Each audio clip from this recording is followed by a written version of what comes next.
So if you've experienced the amazing story of Fire Emblem Fates, you'd think Corrin acts a little strange. She refuses to kill anyone, and that's in complete contrast to your gameplay where you just kill every last one of them. So today I wanted to get the maximum gameplay story integration with a pacifist playthrough. A playthrough where I would attempt to beat every map in the game while defeating the least units possible, with the blue unit army. So if there's a green unit, I'm not responsible for what they kill. Even if they somehow manage to reach the boss, that kill would not count towards the total units killed. For this run, I will not be using the DLC or these My Castle bonus things. I think this playthrough is pretty cool, so you're going to want to like this video and maybe at the end you'll want to subscribe. Anyway, let's start the run. I begin the game by customizing Corrin to have slightly shorter hair and slightly angrier eyes, to signify that that will be me by the end of this playthrough. As for Corrin's stats, I decide to go with plus HP minus magic and a talent in Wyvern. Then I date this video by making the exact date I started this playthrough Corrin's birthday. We now begin the prologue map by being attacked by a fighter who I fear I may have to kill because you cannot unequip your weapon on this map. Fortunately, they move into a forest for the extra point of defense. They were exactly 1 damage short of not being one-rounded, so I decided to remake my Corrin, this time with a Bane in Strength, decreasing her damage by 1, allowing the fighter to survive. Now I just weaken the Lancer, and then click End Turn with Takumi, allowing me to beat the prologue without killing a single enemy. On Chapter 1, Xander challenges us to a 1v1 duel, and we must defeat him to win. I attack him twice, then I use the heal tile to restore Corrin's HP to attack 2 more times. This results in us defeating our first enemy and finishing the map. Chapter 2 is a route map, so unfortunately we must kill all 6 enemies. A small upside to this is it will allow us to gain a few levels that we will eventually need. After using the Dragon Vein to open a path towards the center of the map, I position my units there, and have Corrin weaken a Oni Savage, allowing for Jacob to finish them off, and then Corrin fights a Samurai to the east with the help of Gunter. For some reason, Kaze now decides to fight Jacob, allowing me to dispatch both him and a Samurai on the subsequent turn. From this point onward, I could easily kill the remaining 2 units and beat the map, defeating all 6 units. Chapter 3 is a map that features a green unit with Hans, and since my ruling for green units is enemies defeated by them don't count towards our total kill count, I must make use of his poor combat capabilities to somehow make him reach the boss and kill them, as that would allow me to beat this map by killing exactly no one. On my first attempt of this map, I tried to hold off the Samurai with Corrin and Jacob, but it turns out that you can't unequip weapons on this map, so after weakening both Samurai, I move away and pray for Hans to land his attacks. He manages to take out the first Samurai, but with 2 unlucky misses, the second took him out, and since Hans had to defeat the boss to achieve the minimum kills, I had to reset. This was really looking to be a daunting challenge, and with a Corrin who leveled up defense 0 times, this map was going to be close to impossible. So I've replayed the first few maps, this time with a plus defense Corrin, and with 2 defense level ups, I was ready to actually try to clear Chapter 3. I start the map by placing Jacob right here, so he can weaken one of the Samurai on enemy phase, and when Hans gets his turn, he will attack from the woods for the extra survivability. Now Corrin pairs up with Gunter and immediately moves onto the Dragon Vein. She now crosses this bridge while Jacob keeps Hans healed, so he could kill the Samurai. This wasn't consistent, and I've reset quite a few times here, as if Hans missed too often, he would just die. Another problem is, if he killed the Samurai too quickly, he would run straight at the paired up Samurai on the fort, that he literally stood no chance against. And because he stood no chance, I had to send in Corrin from below to distract the paired up Samurai along with the archer that moved. But a problem I was facing is even when Hans finished off the Samurai, and when fully healed he always ended up in a position similar to this, where he was vulnerable to be shot by the 2 archers, and if both their attacks connected, that was likely to occur, he would die. Fortunately, after an hour of resets, I managed to get a blessed run, where Hans survives by dodging an archer, then he killed another archer, and I tried to keep him healed. He then killed another archer, this time one of the stationary archers, but this was all this Hans was capable of, as my hopes of clearing this map were shattered by a single missed attack, resulting in his demise. You see, this was my best attempt in a whole hour, so I needed to change my strategy, and also change Corrin's gender. You see, by utilizing a male Corrin, I would gain access to Felicia, who has the skill Demoiselle. And with this skill, getting Hans to survive the first few turns would be much easier. Oh, and it would also make sure he could survive the 2 archers at once. And if he was on the fort, he could even survive getting doubled by the Samurai. With renewed resolve, I tried my best to win. It was all I could do. But I was quickly reminded with every death that this challenge would not be one so easily conquered. Here, I was on the cusp of just giving up, and changing my rules so I didn't have to escort Hans towards the boss. Ironically enough, a rule I initially put in place to make the run easier, but I chose not to give up, and suddenly it hit me, a potential solution that would give me a fighting chance.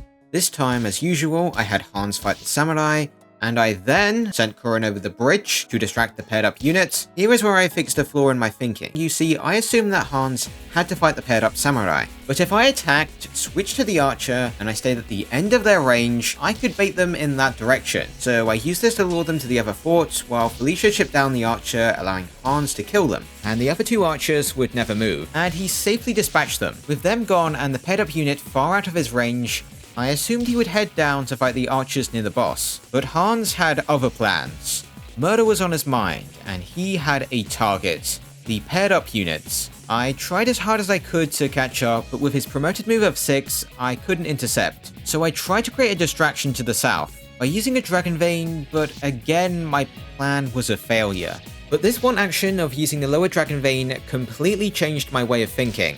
You see, if I could just make Hans's AI head down, I didn't even need to touch the top right of the map at all. So I tried the map again, and after 4 hours of failure, I was finally confident I could beat this map without anyone dying. On my first try, I created the bridge, and landed an attack on the samurai on enemy phase. I then tried to lure them into the fort to increase their avoid, since they needed to dodge an attack to survive 2 rounds of combat against Kurin. I unfortunately landed this attack, forcing a reset, but would you look at that, Hans moved straight down. With a clear victory condition in sight, I began resetting until Hans landed an attack on the samurai, as he would actually die if both the samurai and the archer attacked him with dual strikes. After getting a lucky hit to kill the samurai, Felicia weakened the archer and he secured another kill. Now I positioned Kurin to make sure the archers would attack from a position that would keep Hans just barely out of range of the archers in the next few turns. Now, all I could do was attack the boss with Kurin. I landed the 2 attacks and he managed to survive enemy phase, and it was all down to this. And Hans landed the attack, allowing us to seize the point and beat the chapter without killing anyone. To celebrate my victory, I read the life-changing story of Fire Emblem Fates, where Kurin admits that this plan was not what he had in mind, and then Gunter falls down a hole, and Kurin does whatever this is. On Chapter 4, I don't know what Ryoma has done, but from the look of the trees, he's definitely killed some guys. Anyway, after resetting the map, I collect the stat booster in the village, and I activate a Dragon Vein, and we now see that unlike Hans, Ryoma is quite capable at combat, and surely he won't have any trouble surviving. So I now run away so the Faceless fight Ryoma, and it causes him to quickly push up the right side. I assist his advance by activating the Dragon Veins, and he managed to make it in time to rescue both of his sisters, allowing me to talk to them to receive the concoction. From here, as you might expect, I thought this would be easy, but that couldn't have been further from the truth, as now the green units will never attack on their turn, so you have to bait enemies into them, which again doesn't sound that hard, but now the Faceless don't move, unless they're in range to attack you, and I just ended up losing since I landed a low percentage crit. So I attempted the map again, and this time I activated the center Dragon Vein, allowing for Ryoma to annihilate the Faceless around the boss, but I made sure to separate one from Ryoma so I had enough time to pick up the concoction. I then baited the final one up to Ryoma and he killed them, ending the chapter, with 0 units killed. Okay, Chapter 5. So you see Ryoma's a green unit and he's out for his revenge. But if you've played this map before, you probably realize that he just dies. But could he kill the boss? Is that even possible? And if he did, how would he interact with the map? Those were the first questions I had to answer, because if he could, it might just mean beating this map without killing anyone is possible. So I kept resetting, and try as he might, he kept getting close, but he was just short of killing the boss before he died. So I then tried a more direct approach. And to see what would happen, I danced Kurin in to defeat the boss, and on Ryoma's next turn he actually moved and attacked the red units, and this meant that it would probably be possible to beat this map without killing anyone, which actually surprised me at first. But in order to do that, I first needed 2 things. The first was surviving long enough with the 4 initial units chasing me, which was quite daunting, and I also had to get lucky enough that Ryoma could manage the 1v1 against the boss, which was extremely unlikely. The solution to the first problem was actually quite simple, as if I baited these mercenaries to right here, they dealt 0 damage to Corrin, and they blocked the units like the scary Wormslayer mercenary and the Dark Mage that could actually deal damage to Corrin. A thing of note about this is I need Sakura's personal skill to do this, as if I don't have it, the AI will see a kill and the mercenary will move out of the way so they can kill him. As for the second problem of Ryoma's survival, yeah, I just have to reset until he survives. It was a fairly tedious process, but as long as he won the duel, I was pretty sure I could win without killing anyone. So here's how my winning run went. As I said before, I used this choke point to hold off the mercenaries, while Ryoma continued his duel that apparently he is guaranteed to dodge the first 3 attacks for. When Ryoma was about to win, I switched in Rinka, who was paired up with Kaze to build up a shield gauge for enemy phase. Then I danced again to have a guard gauge ready for enemy phase. This was mainly to reposition the mage to allow for what I theorized to be a safer retreat. Ryoma now activates Vantage to kill the boss, and then he begins to attack a Dark Mage, while my units near the top retreat towards the right. The reinforcements now spawned in, and the lower units rushed towards my army. This turned the map into utter chaos. It looked like no matter where I could go, I would be surrounded. Someone dies, then another, then a third, and then a fourth. And from here, I was surrounded, but Ryoma knew what had to be done, as he killed one of the mages on the left, allowing for Corrin to do a somewhat safe retreat where he would only fight a single unit in a turn. But that one enemy would be more than enough to kill Corrin if left alive long enough. But that wasn't a problem, as Ryoma came in, got the kill, and now Corrin ran in a big circle until Ryoma got his revenge by killing everyone in 20 turns, which is unusually quick for his standards. On Chapter 6, we are given a choice between joining Nor or Hoshida, and I choose the clearly more morally correct answer, as the evil Hoshidians, led by Ryoma, have killed 28 units in total, while the much more friendly Norians have only killed a total of 6 units. I also changed Corrin's gender with Branch of Fate, so I would be joined by Jacob, who I believe to be superior to Felicia thanks to his slightly better personal skill for this challenge. As for the chapter, I begin it by positioning Leo to bait out Takumi and boosting him up with Camilla and Elise's personal skills. With the chip from enemy phase, I could secure the kill with Corrin, as she is underleveled and needs all the EXP she can get. I now weaken Hinoka and she runs back to Sakura to heal, while I defeated Yukimura. Then I just baited out Hinoka, got the kill, and now I could just kill Sakura, but I thought Ryoma would give me more EXP, so I froze him in place, weakened him with Xanta and landed a 70% chance to hit with a Dragonstone to beat the chapter, while killing 4 units. Chapter 7 is a route map where we must unfortunately kill all 18 units. I secure the first few kills with Corrin and Jacob, and then we are joined by 2 units with Silas and Elise, that I move in range to dispatch of the Faceless coming from the south. We now receive some more reinforcements, who I sent to block the upper choke. For a few turns, I maintain my positions with Effie fighting the units in the north, Silas fighting the units in the south, and Corrin holding off the Faceless to the left. But when Corrin was about to reach level 9, I made sure to retreat with her, as she needed to obtain Lunge for Chapter 9 to beat the map with 1 fewer kill, and to get Lunge she first needed to obtain Strength plus 2, and I wasn't sure if there was enough EXP to do this if she leveled up to level 9, so I switched to Jacob, retreated to the right, and cleaned up the Western Faceless with Silas, Arthur, and Effie. Now I just used Jacob and Silas to finish off the northern enemies, then for the remaining enemies to the south, I just blocked the choke point with Effie, and she secured both of the kills, ending the chapter with me killing 18 units.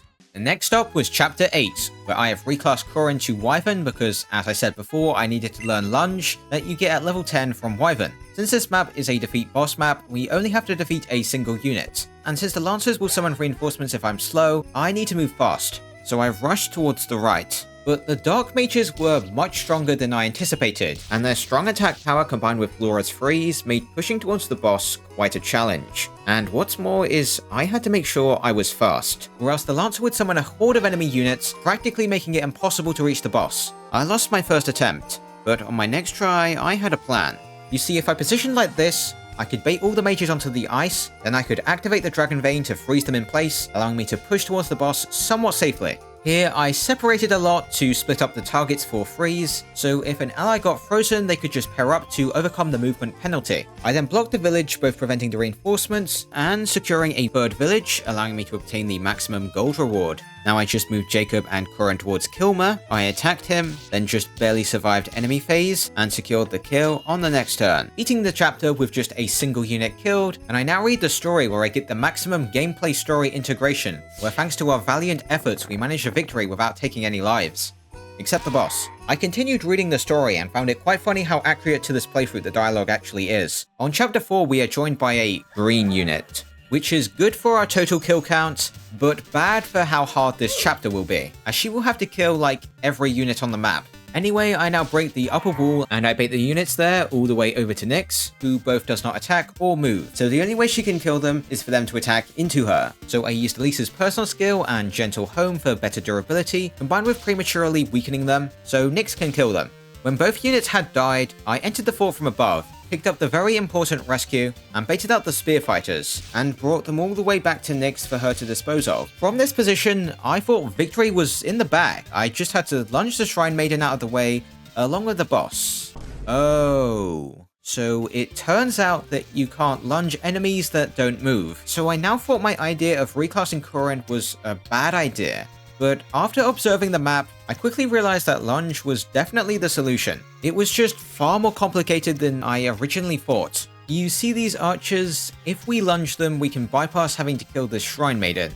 The only problem is my unit with lunge is a flyer, so she almost dies if she is hit by one of these archers. And even if I lunged, I would be completely surrounded by archers, and I would have little hope of surviving. So I built up a shield gauge, then I lunged the Shining Bow Archer, the archer who dealt the most damage. Then I used Rescue to move Corin out of range of the archer. Now I planned to lure him over to Nyx to dispatch him, but he doesn't move. Anyway, I now built up another shield gauge, and tried to lunge in to fight the boss, while blocking one of the archers to the left. But Corin was just short of surviving, and she unfortunately died, but this was fine, as I had already made a mistake that doomed me to failure regardless. And this mistake was recruiting Nyx, as if I kept her as a green unit, I could rescue her into the final room, and she could technically kill Hitaka, allowing us to beat the map without killing a single unit. However, doing this would force me to use both uses of rescue, so I now quickly speedrun my way through the next few maps to check to see if I needed rescue at all. And I definitely would be fine if I used it up, but chapter 13 was looking like it might be tough, since I would have to clear it in 3 turns. But let's not get ahead of ourselves. First, Corin needs to survive the archer. Well, the solution is pretty simple. I just needed to prepare by buying some tonics for the temporary stat boost. With plus 5 HP and plus 2 defense, we should be fine. So I now replayed up to this point, in mostly the same way as the first time, but this time I went out of my way to take out the first formation of units, with the archers and spearfighters. Like before, I lunged the Shining Bow Archer, and then I carefully brought over Azura and danced until she pretty much stopped getting EXP, which was around level 15. Now I lunged over with a shield gauge, and thanks to another shield gauge, the only archer that could attack Corin got distracted, allowing her to survive. Jacob now took the lead, and I had to plan my attacks carefully, because Hitaka needed exactly 1 HP, and the last attack had to be from a recently purchased steel dagger, that I needed to lower Hitaka's attack enough that both Nyx could survive, and deal enough damage to outpace Hitaka's healing from his throne. When Hitaka had 1 HP, I froze the archer in his room so they didn't attack Nyx, and I also froze Hitaka, increasing Nyx's hit, who I rescued in, and now it was all down to this 79% chance to hit, or about 89 in true hit, and she landed the attack. So now I just recruited her and seized the throne, beating the chapter without killing anyone. So on chapter 10, I reclass Elise to Wyvern to boost her defense, so I can make better use of her personal skill. I also boost up my squad with HP and defense tonics, and during my preparations, I chose to not deploy a full team, and we'll get to why in a few turns. I start my first turn by collecting the Master Seal with Elise, then I send Silas to the right to block the archers on the next turn. Also, I send Corin and Jacob to block this choke point, and I send Effie to hold off the units here. Enemies now move towards Corin, but they don't deal any damage, so they don't attack or use lunge. Elise now promotes into Malignite for the extra durability. Then on the next enemy phase, ninjas move, blocking units from breaking the wall, and an archer moves in front of Silas, blocking the spearfighters from attacking him. We now gain some reinforcements of Baruka, who heads towards the village on the left, Camilla, who is aiming to enter the village towards the right, and Selena, who we really just have here to distract the flyers. These units now complete their objectives, and on the turn after that, I was getting overwhelmed by the Sky Knights. So I needed to pair up Baruka and Elise, as well as Camilla and Azura, to block the tiles so I wouldn't lose. This allowed me to survive, but when Takumi activated the Dragon Vein, things were going to get a lot harder. For one, that one enemy Silas is facing has increased exponentially to a minimum of 4, with 2 archers and 2 spearfighters. And on the other side of the map, we can no longer hold the choke points. so I had to run to the defend tiles to hold my ground, which is why I deployed a small squad. Unfortunately, Effie couldn't reach the tiles in time, and she got surrounded. Then with the poison from the ninjas, she stood no chance. My perfect strategy was falling apart as Effie met her demise, and it was quickly followed up by Silas. Then Selena, then Arthur. I mean, at least I'm still holding my ground at the defend tile.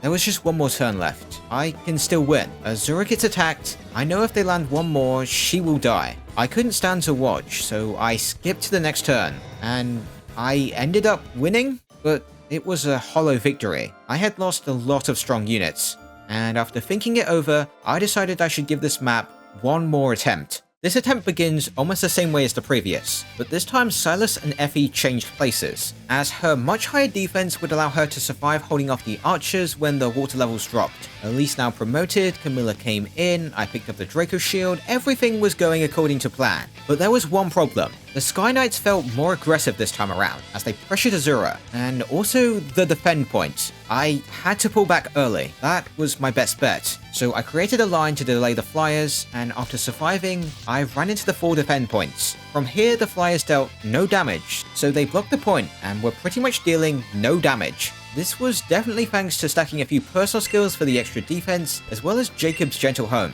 The water levels soon dropped. Effie was in a little trouble, but with her massive defense, it didn't seem like she was close to dying. From here, all I could really do was just end turn. The ninjas were attacking Corin, but the defend point was still almost guaranteed to be secure, if Effie kept the archers distracted. Which in order to do that, I had to make a somewhat risky play with Effie, placing her in range of a horde of units, but she survived, and so did our other squad, allowing us to beat Chapter 10 without killing a single unit. Takumi now states that it would be impossible to push forward with this many troops injured, which is correct because he is clearly in the losing position, and retreat is definitely the best option.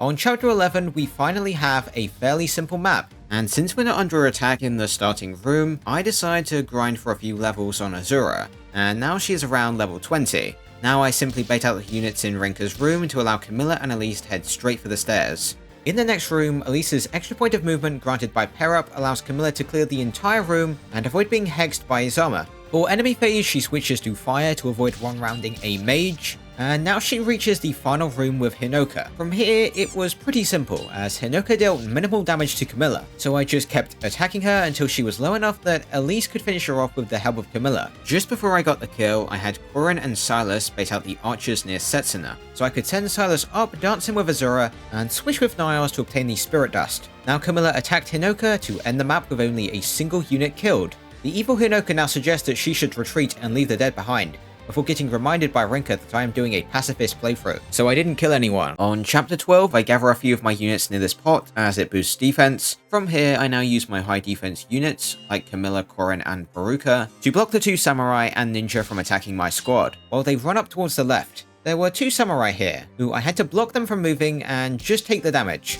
Eventually we reached this door that I have Niles open, and this room here was looking to be problematic, as my whole team had to run in here, and with the samurai's high speed, some of my weaker units were going to have trouble getting past. And what's more is I also had to break the pots up here, meaning units moving through this room also had to deal with the 2 ninjas. And I couldn't stall as the apothecaries were rapidly approaching my position, and with my tankiest units being flyers, I did not want to deal with them.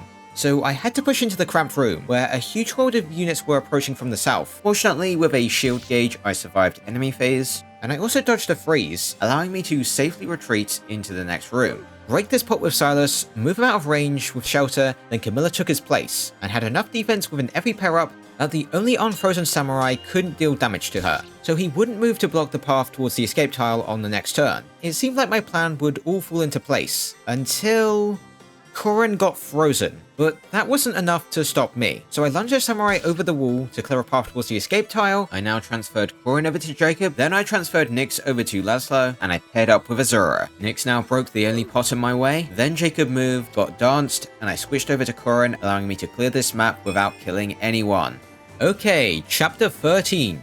This map is a route map, which may trick you into thinking this map is free EXP. Well, it isn't. You see, at the end of turn 3, an outlaw appears, and if they show up, we would have to kill them. so we must route the entire map within 3 turns, and with a mostly underleveled squad, I wasn't sure if that was possible, so I needed the help of both cooking and tonics. I then gave the map a try, with Elise heading right to pretty much kill that entire part of the map herself, Kaze heading towards the left to single-handedly fight the mages, and I placed Camilla here to bait out Reyna. They all pretty much did their job, but Camilla was almost dead, and she had to push straight down this turn. Fortunately, by transferring Jacob over, I could use Men then Dance to transfer back. She could now rush the center of the map, but it turns out that Camilla wasn't as strong as I expected. She dies, so does Elise, and Kaze was not holding up nearly as well as I would have liked. This attempt ended in failure, but I now had a better idea for how to distribute my tonics and pair-ups, and on my next try with a defense tonic and a HP tonic, Elise was destroying on the right side, and with an alpha pair-up, Kaze was faring much better on the left, but Reyna was still not a fun matchup for Camilla, and she had terrible hit rates against her and took massive damage in the first engagement thanks to the effective damage of the bow. So I came up with a new plan. I planned to have Camilla pair up with Niles for the extra move, then I would rally with Laszlo and dance her. This gave her both the movement and the speed to reach Reyna and one-round her, at poor hit rates. It took a few resets, but eventually I lunged in with Camilla, killed Reyna, then on enemy phase, everyone got to work. Elise killed the armors, Kaze killed the mages and baited out Orochi squad, needing the help of a speed and HP tonic to do this reliably. Then Camilla decimated the entire middle part of the map, including the knights with her forged iron axe. That in the forged I only just realized there was a material exchange, which was important as I needed a +2 Thunder Tome to one-round Scarlet. Camilla now killed some of the wyverns and the knights, which were actually one of the most problematic enemies on the map since they were paired up, and I needed multiple turns to kill them both. Elise and Kaze now carefully charged up shield gauge to survive the powerful attacks from the mini-bosses on their sides of the map, while dispatching almost all of the units on their different sides of the map. Kurin now killed Orochi, and with Laszlo and Azura's help, Elise killed the final 2 enemies near her position. Camilla now made sure to kill this paired up unit, and now I just had to pray that Camilla survived and killed everything. Her hardest matchup to win was against Scarlet, that with her +2 Thunder she just barely managed to win. And the rest of the enemies were fairly easy, and we clear the map by killing the minimum units of 36. Takumi now states that he has been defeated, but he can't fall here, and he must make his retreat. On chapter 14, we are joined by Keaton, who is a green unit, and by now you should probably know what that means. I will have to find a way to kill the boss with him, which from just the 3rd turn was looking quite difficult, since he was pretty much about to die. On my next try, I used Elise to position Benny here to block the archers, and my other units pile up here to make sure the past samurai could not walk past my high defense Korin. Keaton now moves left, specifically towards Korin, as he wants to recruit himself that we cannot allow. I now used Camilla to boost up Keaton with her personal skill, but even with a crit, he was not looking to be in a favourable position. So I reset, and now instead of flying Benny over there to hold off the archers, I rode him over there with Azura and Perry. This allowed me to make use of both Elisa's personal skill and Demoiselle to assist Keaton, and this combined with smarter positioning with Camilla allowed me to make contact with the rest of my army. With the help of Lunge, I managed to get Keaton in a really convenient position, that by just switching from Kaze to Baruka caused the flyers to prioritize attacking into him, causing him to take them out, and now the initial threat was removed, and I could take my time a little more and lure in the samurai. When they were taken out, I set my sights on the Oni savages near the top of the map, as if I wanted to win, I wanted to lure Keaton in range to get entrapped right near the boss. I ended up luring the Oni all the way to Keaton, with the ones with one range being fairly simple to dispatch, but the Onis with throwing clubs took a little more thinking, as I had to place a unit on the other side of them that took less damage than Keaton, so they prioritized attacking him. With them taken out, it left 2 archers that, no matter what, Keaton could never attack. So I had to lure them into an area that I could surround them. This made sure they couldn't attack, allowing for Keaton to safely pass them. Now I had a look at the boss's formation. It looked tough to overcome, but I came up with a plan. First, I just had to stall for a turn, so that when he got his turn, he would move perfectly in range of the entrapped Shrine Maiden, and also have Odd-Shaped active for the extra damage.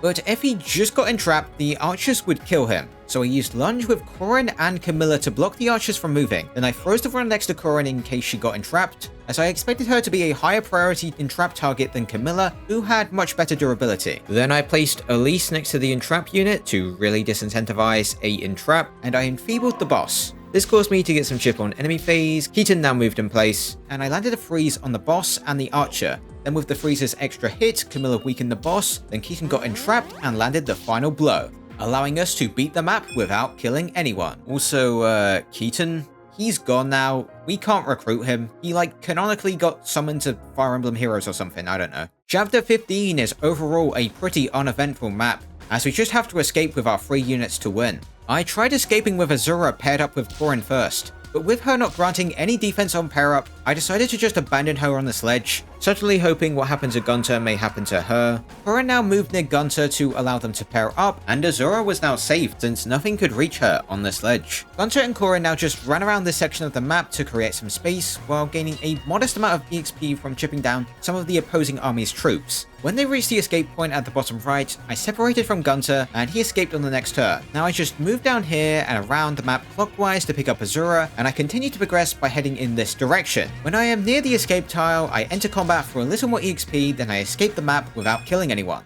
On chapter 16, the enemy leader is not among them, as they are actually Shura, who is conveniently disguised as the last allied lancer we talked to. I begin this map by using the outside of the boat to safely push towards the lancers on the left side of the boat, while my other units prepare to push towards the lancers on the right, which includes Camilla, who just barely doesn't kill this guy, allowing her to charge shield gauge, and Leo positions here to move the hero and outlaws out of my way. Now Elise talks to a lancer, then Baruka talks to another, and here I have to decide if I should risk letting Camilla fight Shura, or just letting Xander and Leo kill him, which would be a safer option. I ultimately decide that the EXP is more worthwhile on Camilla since she's a strong flyer, and I talk to the third lancer with Xander, then with the help of Azura, Camilla reaches Shura and attacks him, surviving the retaliation with shield gauge, and secures the kill with a second hit. At the end of the chapter, I am given the complicated moral dilemma of receiving a unit with decent bases or a pair of boots. I decide that saving Shura would probably make the most sense, a decision that would have dire consequences in the distant future.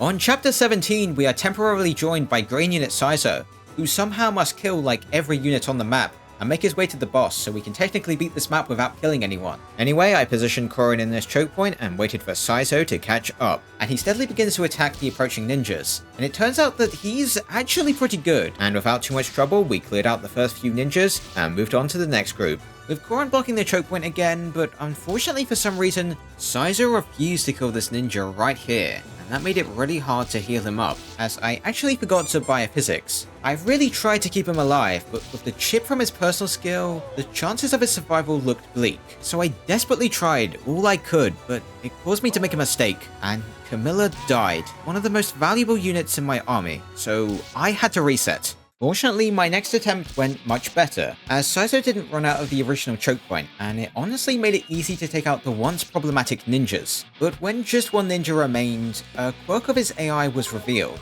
as he prioritizes removing caltrops over everything else, and he was now in trouble. He had no health, and there were ninjas everywhere. Things looked bleak, but I tried to save him with the Dragon Vein, and multiple mends with Felicia, and luckily he decided to dispose of the most threatening ninja, causing him to be in the perfect position to easily handle the ninjas on the other side of the wall. I now tried to block his movement, as the walls there made for the perfect place to safely fight the other dagger users, as I could safely heal Saizo if he stays there. So I baited out another group and he dispatched it. Corin now triggers the reinforcements, and again, we had an easy time handling them.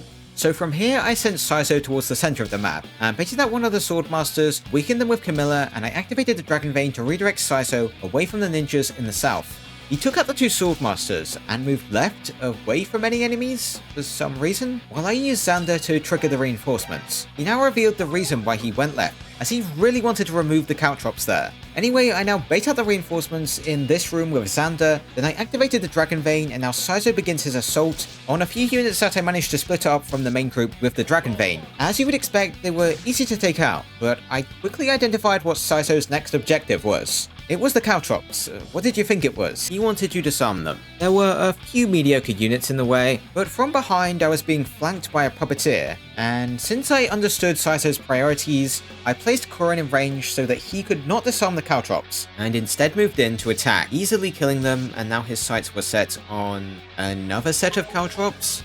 Then another. He really had to disarm all of them. But with that said and done, and the units near the boss defeated, there was finally just a single thing standing in my way of finishing this map. It's the Caltrops. He really wanted to disarm them. But if he did that, he would be attacked by 4 units in a single turn. Almost certain doom. But no matter what I did, they refused to attack. So I had to take a risk, and assume the Swordmaster would not lunge Xander, as they didn't deal damage to him. This assumption turned out to be true, and only the Master Ninja who didn't even deal damage attacked him, and I lured one of them out for Saizo to finish off. But now I couldn't really stop Saizo, and he charged into Kotaro's chambers. So I gave him every defense boost from skills I could, and really just prayed for his safety. And he survived, killed one of the Master Ninjas, and I managed to trap the Swordmaster with lunge. From there, Saizo could dispatch them, leaving just Kotaro, who I weakened with Korin, and then on the next ally phase, Saizo seized the opportunity and killed Kotaro, allowing me to beat the chapter with Saizo killing everyone, meaning I didn't kill a single enemy. In the story, he even brings this up and leaves, rewarding us with a speed win, or feeding him all that EXP, I guess? Chapter 18 is a map where we must defeat 3 bosses, and in order to do that, I lunge down with Camilla, who is paired up with Gunter. Then I have Xander use his massive defense to lure in some cavalry, to make it easier to reach the 2 armored bosses, who after moving one time, Camilla is in range to attack, but she decides to switch to Gunter, as Camilla will actually deal huge damage to the cavalry, while Gunter had a pretty bad matchup against them. Unfortunately, I had to switch back over to Camilla because Gunter was about to die, and this meant that I needed a few lucky misses that I got on my first try, and then she killed the general on the next turn, rescuing the Hoshidians. Xander, who had been stalling the units he previously baited out, needed to full move towards Zola, get danced, and attack which he just barely dealt enough damage to kill, and I beat the chapter by killing just 3 units. In the amazing story of Fire Emblem Fates, Leo kills a guy, and as a pacifist, that infuriates me, so he's benched for the next map. Chapter 19 is a route map that teaches us that murder is okay, as long as you are killing furries. For this map, I reclassed my Korin to Armored Knight, and I plan to feed most of the EXP to her, so she can reach high enough defense to have an easy time in the endgame. I also deployed Camilla for some EXP. But she didn't really make use of these levels, so it didn't really matter. Anyway, my main strategy for this map was to have Korin fight until she reached high enough defense that she literally took 0 damage. And that didn't actually take that long. Then with Camilla, I was trying to hide her in the peak tiles, and from there, I used weak attacks from Thunder to get the chip EXP with Camilla. To lure enemies in, I used shield gauge, and it really looked like from here, it would be easy. Until Camilla died, I had to reset. On my next try, I used the peaks around here to grind, and as you see, I could bait in the Kitsune who took 0 damage, allowing her to build up shield gauge and receive EXP from the much weaker Beastone Kitsune. I then finished off the weaker Kitsune with Korin, and after almost every unit had been dispatched, Korin was level 9 and Camilla was level 12. They now both received next to nothing in terms of EXP when killing, and I finished off the final enemy and beat the map, killing the entire population of the Kitsune at 37 units murdered. Chapter 20 is a map I expected to actually be quite easy, but after reclassing Camilla to slightly improve her speed cap, I realized that I needed quite a bit more movement than I initially thought, and the Kinshis here would kill any attempt to move close to Fuga without a careful plan. But what was even more of an issue is in order to win, I have to seize the point that Fuga is on, which means I need 2 units in range of him.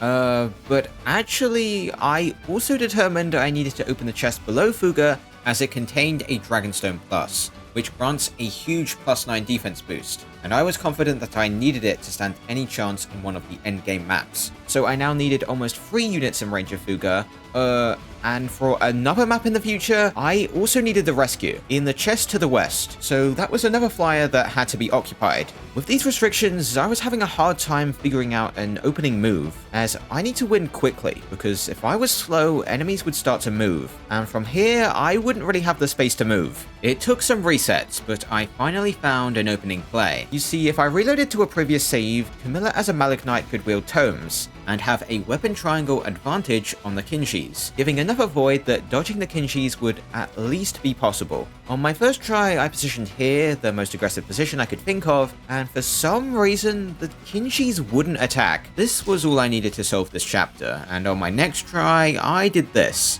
First, I moved Camilla up, then I danced her and sheltered so I could dance again. Camilla moved up and Korin, who I reclassed, took her place, then I danced again. I now positioned to transfer Azura across the map, and I positioned Elise and Baruka to open the chests. as well as Korin to fight Fuga. We survived enemy phase, and if you're wondering why the Kinjis don't move, I believe their AI is linked to the infantries in their formation, so if you're out of range of the spear users, they should never attack you. Now the wind blows Korin in range to attack Fuga, and I needed to land a crit, which I got on my first try, while I wasn't recording, and to get this attempt it took half an hour. Still mad about that. Anyway, Shura picked up the Dragonstone Plus, and Azura made her way over to Baruka to dance her, and allow Kaze to loot the chest for the rescue. Now Camilla seized the point, ending the chapter with just a single unit killed. Chapter 21 was a map I expected to be extremely easy, and because of this, I paired Korin up with Niles, who gives no useful defensive stats, instead of Jacob, who with his personal gave an effective boost of +7 in defense. So I did this because even without this boost, Korin still took like 0 damage from pretty much every unit on the map, with a few exceptions, and the reason why I chose Niles is I wanted to marry him to gain access to Pass, a skill that I would definitely need in the endgame. But when I actually started playing this map, there was a problem. You see, despite dealing no damage, the Faceless still attacked, and I quickly got surrounded and couldn't move fast enough to win. To overcome the smarter AI, I reloaded back to when Korin was a Wyvern, and I used its movement to quickly reach the top of the map, where I reclassed a Nor Noble for both the extra defense and to pick up Draconic Hex to debuff opponents that could actually deal damage to Korin. From here, I carefully attacked the Faceless without killing them, picking up every drop of EXP I could so I learned a few skills,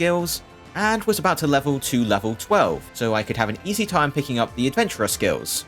After escaping the map with 0 units defeated, a Faceless appears, and Lilith jumps in the way to prevent Korin from taking a grand total of 0 damage, and then dies. Korin now marries Niles, allowing her to reclass to Adventurer, and then I take on Chapter 22, that I thought may be hard because I lost a lot of defense reclassing, but apparently Korin still takes like 0 damage from pretty much every unit on the map.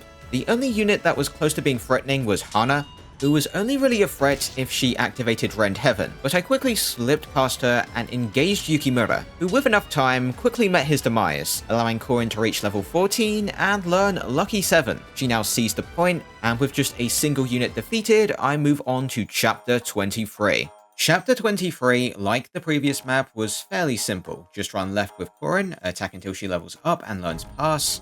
Then I reclassed back to Nor Noble, equipped the Dragonstone Plus for the massive defense boost, and from here I just needed to mindlessly loot the chests to pick up the boots. Then run over to Takumi, who is actually the hardest part of the entire map, because not only does Korin have poor hit rates against him, but she also deals awful damage to him with the Dragonstone, so I had to switch over to the Grim Yato, and with it she doubled. My hit rates were still poor, so I consumed the remaining stat boosters in my convoy, and I started attacking. While Takumi dealt poor damage, he could more than make up for this if he activated one of his proc skills, and landed a low percentage critical. There was no real counterplay to this, I just had to keep attacking. Fortunately, I landed my attacks, secured the kill, used the goddess icon, and seized the map, killing just a single enemy unit.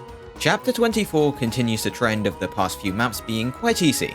As with the Dragonstone Plus equipped, the only units that move that can damage Korin are these mages that no longer deal damage to her. She now continues to move up until she reaches Hinoka, who is paired up, meaning we have to kill 2 units on this chapter. Hinoka now switches over to the Oni Chieftain, who quickly dies to some swings of the Grim Yato, but this in turn causes a large group of flyers to be aggroed.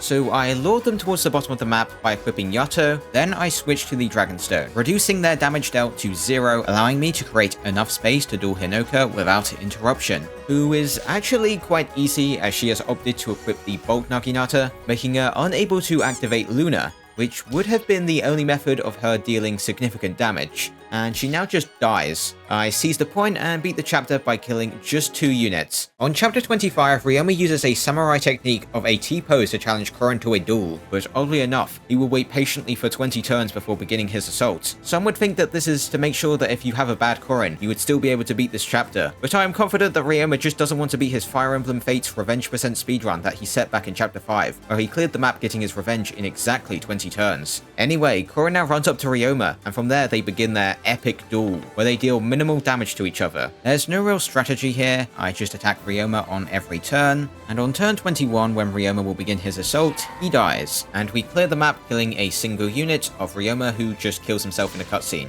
On chapter 26, Iago decides now would be an opportune time to kill Corrin, and we now must attempt a map that will quickly be identified as one of the most evil in Fire Emblem history. I begin the map by opening the first door just out of range of Iago. Corrin now survives the Wormslayer heroes who will deal insignificant damage. Then I move her to open the next door. She now gets frozen by Iago, which if you don't know how his AI works, he cycles through his inventory, so on turn 1 he uses Enfeeble, then on turn 2 he uses Freeze, then Silence, and finally the Hexing Rod. And this order repeats. With that out of the way, Corrin now gets hexed, which was pretty much inevitable, so it doesn't really matter. You may realize that I'm taking the left path, which you usually don't do because it's like way harder, but you see Corrin actually takes almost no damage from the Faceless and Stoneborn, and with her low res, the right side with the mages was actually much harder. I now open this door, and this was actually a big mistake, as it triggered the Stoneborn to move in that room, and I should have just waited for the Intrap Mage to safely deliver Corrin to the other side. But now I had bigger problems, as when I opened the next door, I quickly realized that this is the most evil room in all of Fire Emblem. As you see, there are 2 maids that freeze you, so you can't move, and since there's 2 of them, the chance you dodge them both is really low. But eventually you'll get the dodge, right? And then you'll move up and yeah, you get entrapped. So not only do you have to dodge 2 freezes, you have to do it twice in a row, then you also have to dodge the entrap, and if you're unlucky on what turn it is, even Iago might freeze you. And what was the cherry on top is if I had the extra point of move from killing Shura, I could move out of range of the Entrap Maid, making my life significantly easier. Also, this run does not end in success. As you see, there is another form of RNG, because Hans could just crit Corrin and I would immediately lose. So I did a few more attempts, this time employing my new strategy of not aggroing the Stoneborn, and just getting entrapped.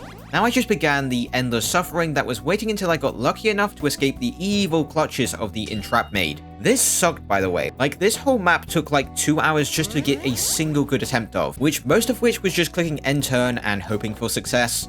But as I kept failing, I started to notice a few details about how the maid's AI worked. You see, without question, they would always prioritize healing over freezing or entrapping. I tried to make use of this, but every time I tried, it didn't really help. Until this happened, where with this Berserker here, I slowly chipped them down, and it caused one of the freeze maids to become distracted and heal, allowing me to escape the entrap maid and open the door. But the map is still not over yet, as after waiting for a few turns until Corrin was unfrozen, I looked at her hit rates, not good, and then I looked at my stats and realized I could probably think of a way out of the situation if I didn't literally have negative 100 skill. So I found my way to this place right here, and recovered my missing stats from using the Dragonstone, but that still wasn't enough.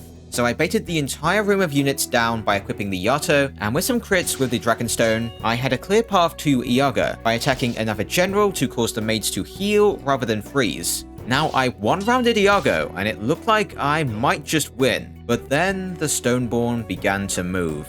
And with sealed defense, if he attacked Corrin, this attempt would be over.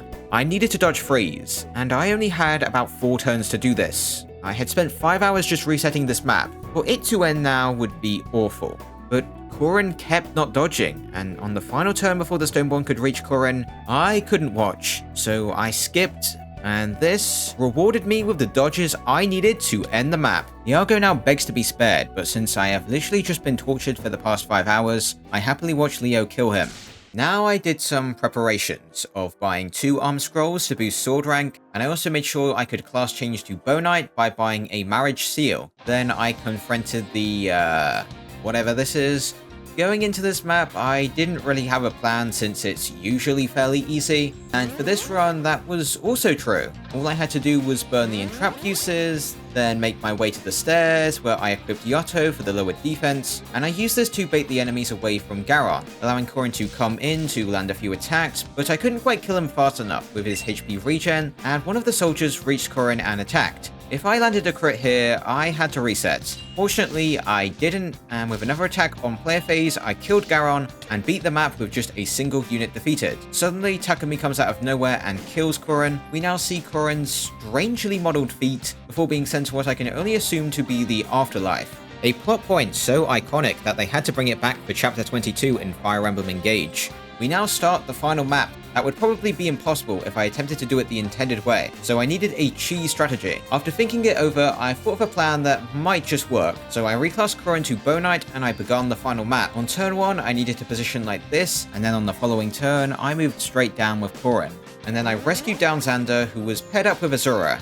She now danced Corrin, allowing her to attack Takumi, and she doesn't deal enough damage. And we died on enemy phase, meaning we had to do Chapter 27 again. This time I optimized my strategy a little, using this room here to lure enemies in as it had an archer in it who was pretty bad. Then I could attack Garon and win without engaging any of the lancers. Now Chapter 28. This time I tried using proc skills like Dragon Fang for the extra damage, and 33. Still not enough, and Corrin died to a beast killer. After replaying the previous map, I knew I needed a new plan, and then it hit me. This is Fire Emblem Fates as the story intended. Of course, the canon class of Nor Noble was best for the job, and why was I going left when on the front of the game, Corrin is all the way on the far right? With this new plan, I equipped the perfect skill set for the job, and I begun the final map. I positioned Shura, Camilla, and Corrin towards the right, making sure to keep Corrin out of range of the Enfeeble. Like on the front of the game, I placed Elise near the middle, and then I ended my turn. And then it was time to end this game. I moved down, rescued with Elise, and Corrin was in the perfect position.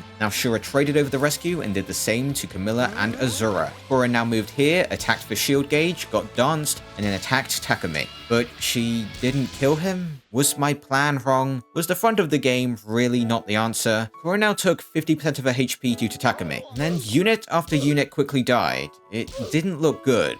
But then Takumi attacked, effectively killing himself to a front flip attack from Corrin, ending the final map with just a single unit defeated. Now the game reminds us to buy the DLC, and we can finally answer of just how many sacrifices were made along the way. Anyway, this playthrough was pretty fun to do. Like, I feel like I pretty much did every map in a completely different way than I would normally do.